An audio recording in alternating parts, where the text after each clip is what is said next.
seeing her last night at the Fox event, and just seeing how personable she was, and she really was a genuinely nice person, it really made me feel like, hey, this is gonna go fine today. So we're about 7 minutes out, and I think it's gonna be fine. But we will find out in moments. I am so excited. I cannot wait for her to come in.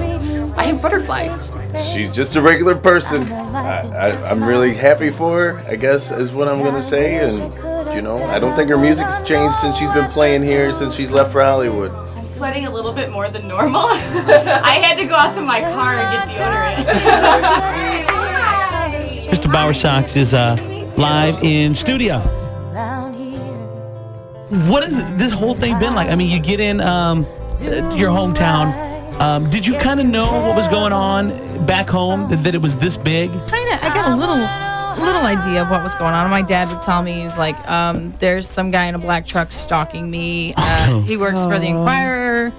You know, so yeah, it's really strange. But all the good stuff is just amazing. All the support here is great. I think you're probably the only one of the top 24 that makes their soul living by playing music. And I think it's at a different level for you. For everyone else, if you're a personal trainer or if you're a high school kid or you're doing whatever. But I mean, you take this serious. This is how you pay your bills. Yeah, I don't know what else I would do. I'm a horrible waitress. No, really. I got fired. You tried? Yes, I've worked every job you can imagine, actually. I was an ice cream cart, one of the bicycle cart drivers in Lincoln Park, Chicago, and I'm the crazy girl with the dreads, and I'm like, hey kids, you want some ice cream?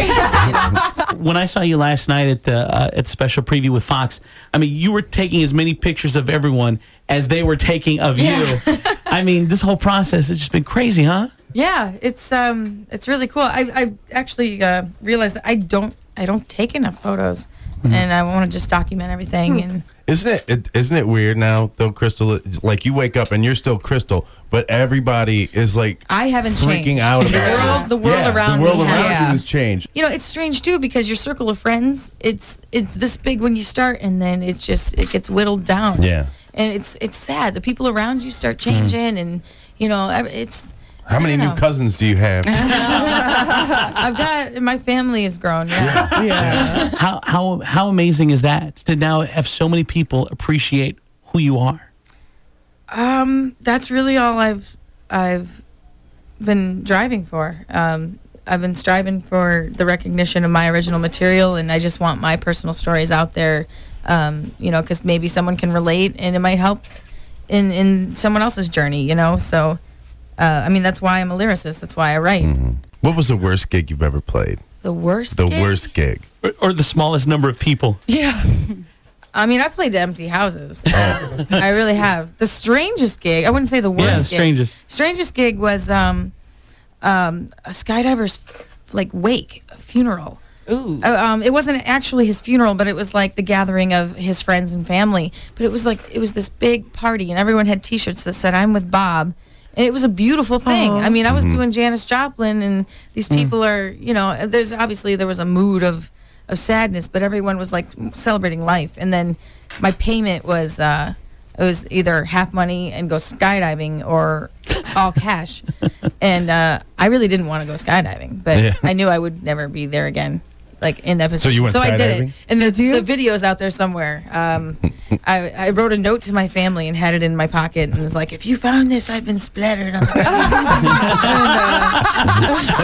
You put it in a Ziploc bag because that would have been necessary. I actually did. Talk about how your son plays a role in everything you do. This kid he's gonna conquer the world. He's already a drummer. Yeah, I'm gonna brag. Go ahead. No, you should. He's just he's my foundation, and as his mother, I'm his foundation, and he's just the world to me, and he deserves everything.